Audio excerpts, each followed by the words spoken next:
What's going on, guys? This is Real Deal Fantasy HQ with your boy LQ. Back again for another great episode. Today we got the battle of the running backs, people.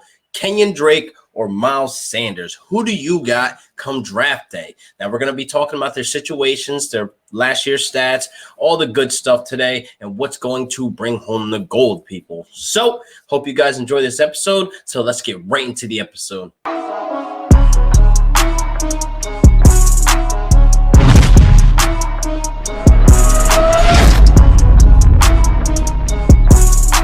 So today we got Kenyan Drake or Miles Sanders come draft day, people. Now these two are fairly close or not back-to-back in my draft rankings, people. Now last season they had mirrored stats, people. So going into this 2020 season, I do look for them both to take the next step, to be putting up those stud numbers that we need week in and week out to take us to the ship, take us to the gold, people. Bring home the gold. So Drake had 8 touchdowns, 816 yards rushing, and he had 50 receptions. Sanders had 818 yards rushing, 50 receptions, and only 6 touchdowns. So like I said, they're fairly close, if not back-to-back in my draft rankings. That's why we're here right now to figure out who we're going to take. So let's start with Kenyan Drake. So he got traded from Miami to Arizona, basically revamped his career, taking David Johnson's starting job, which wasn't that hard to do because DJ hasn't been doing much all season. But Drake has something to prove this year. He has to prove himself to get that big bag, people. So he's going to be running hard, playing with a chip on the shoulder, trying to get the big bags, people. Now he has Chase back there behind him, Chase Edmonds, and I don't really think he's a threat. Is he really? Because it's kind of like we only seen one game of him to really explode, putting up like 34 points against a bad Giants defense. So I'm not really sold on Chase being a real threat to Drake's production, his value, or volume going into this next season. Now, for PPR owners, I do like Drake getting involved in the passing game, and I can only see him getting more involved in the passing game in Kingsbury's offense. Now, he had 50 receptions on about 63 targets. Now, I can see that basically jumping up to having him 63 receptions to like 75 targets. Now, if he gets even more than that, that's great for our PPR owners. So in third round, I think that's where it's fair to take him. And I think third or fourth round is okay. It's not really like you're diving out, you're reaching out or taking a chance on Drake because he's an RB1. He's playing on a 1-year contract. So the Arizona Cardinals are going to run him to the ground because who cares? He's on a 1-year contract. He gets hurt, whatever. We just get another guy. That's basically how I think that these GMs think, because it's like the franchise tag is the most disrespectful tag to give to a running back, being that they take the bumps, the bruises more than any position. But that's another conversation. We're not going to get into that. But again, he's a clear workhorse. I mean, Drake was flashing so much talent last season, and I really loved the game that he had against Seattle where he was just so explosive and he just put up so many points in fantasy. And I just remember that day, him sitting on my bench when he did that. But again, that's another conversation that we're not going to have right now because I'm still stressing over it. But anyway, Drake is the clear RB1 there, people, and I do not think Chase is a threat. We could see Drake getting about 15 to 20 touches a game, and then Chase sprinkling his little 5 to 7, whatever it is. But again, I really don't think they're going to be running the ball that much where Chase can actually get involved into the action because, again, they have D-Hop. Now, that play action is going to be going, man. Kyler's going to be making plays, bro. And I think that him with these new weapons, they could really make some noise in the division. Yes, I am a Rams fan, and I don't care to say it, but we're doing terrible right now. But Kyler has the pieces. He has the weapons now. And I think Drake contributes to that offense very well. And he fits into that system very well. That's why they got rid of DJ. And DJ is now in Houston where he's going to crash and burn.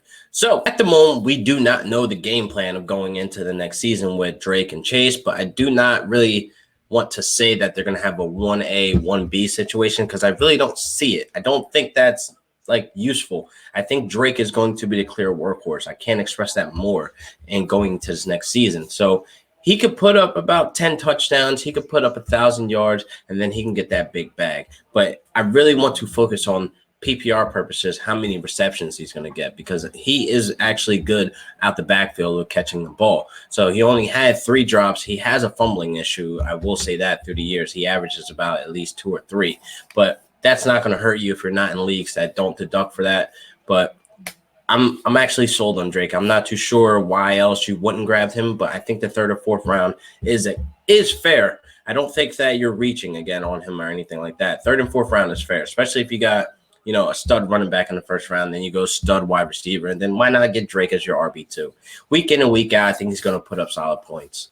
Now let's get to Miles Sanders. Now he's been crawling up my draft board, people. I'm really interested in this kid, and I think that this next season he takes the next step if the Eagles allow him to. So Sanders put up 50 receptions. I think that they can fill that area where he can get at least 100 targets and have like 90 receptions, people. He needs to be used correctly. He needs to be used like Austin Eckler, if I can say any other player. Now, he had less than 200 rushing attempts, people, and the Eagles love the running back committee. They love running backs. They love holding on to all of them. So now Corey Clement was not exercising this contract, so he's out the door. Jordan Howard signed with Miami, and Darren Sproles is off into sunset, probably into retirement. And then we have Boston Scott. He finished the season very strong, people. It was a little scary there. Like, oh my God, he can actually be a threat to Miles Sanders' value, but I'm not sold yet on Boston Scott. But I do think they're going to go into a role where they're going to have a 1A, 1B situation, but who's to say who's who? But if they go into this next season using Sanders to be their guy, they need to use him like Austin Eckler and just have Boston Scott play that Melvin Gordon role, so where they can both eat into that offense. They'll be moving the ball. So Boston Scott obviously will be the goal line guy, obviously be the red zone guy, but Miles Sanders will be the guy to get them to the goal line, get them to the red zone. So if they use him correctly, Sanders can jump up into rankings. He could be a top 10 running back instead of a top 15 running back. He had less than 200 rushing attempts, so it's like Eckler had less than 200 rushing attempts, but the only difference there between Eckler and Sanders was their targets of being, liable receivers. So if they can get Miles Sanders targets up to at least 100 and he brings in at least 86 or 87 of those, I'm actually okay with that. I'm actually fine with that. That is great value there in the third or fourth round. So I don't really think you'll be reaching again on Sanders or Drake, but third or fourth round is really where I see these guys going and where you can get the great value if you draft accordingly, if you draft properly. I'm not saying to draft these guys to be your RB1s and you're stuck with, two RB1s and then, two wide receiver ones, and then you go into the third round and then you're looking for RB1 in Sanders and Drake. That doesn't make sense to me.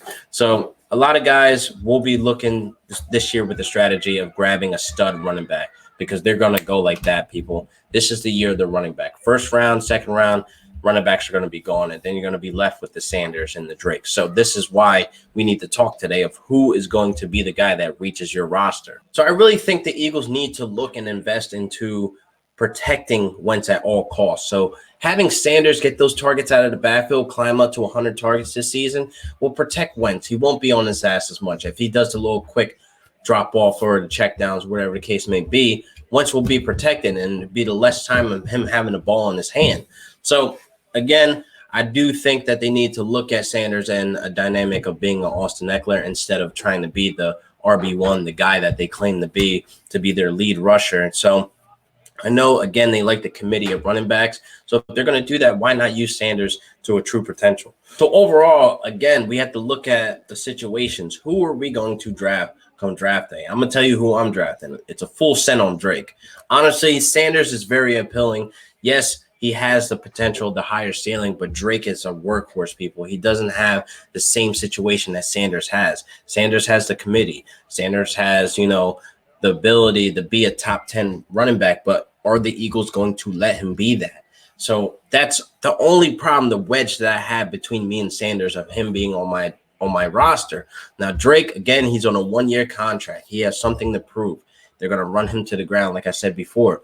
So why not go with the guy that is the guy, the actual guy, their workhorse that's going to get 15 to 20 touches a game, no doubt, no question, on a high-power offense. I will say the Cardinals had the better offense, the better pieces than the Eagles, even though the Eagles have achieved so much in the last couple of years, but the Cardinals have a better offense right now and better opportunity to win and have better set pieces set for them moving forward as well. They have the better running back as of right now. They have the better, wide receiver in D-Hop. They have the better quarterback. Can I say that yet? I know a lot of Eagles fans will be mad right now, but I'm leaning towards Kyler come draft day Are we going to really get Wentz? He's kind of injury prone.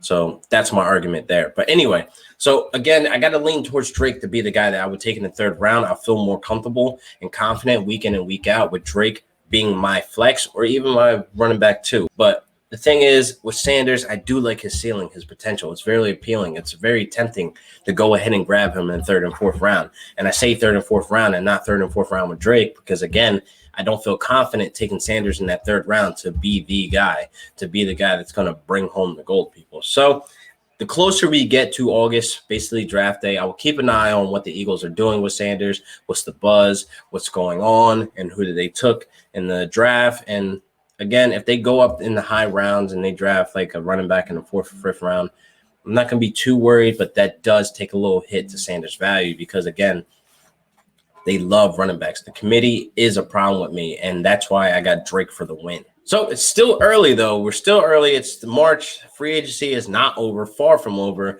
NFL draft hasn't hit yet, so a lot of things can change, people. So that is my take on that, and I hope you guys enjoy the episode. Leave a like, comment, subscribe for your boy. Let me know how I'm doing. Let me know who you're taking. If you're taking Sanders, if you're taking Drake come draft day. But I'll see you guys next week for another great episode of Real Deal Fantasy HQ with your boy LQ.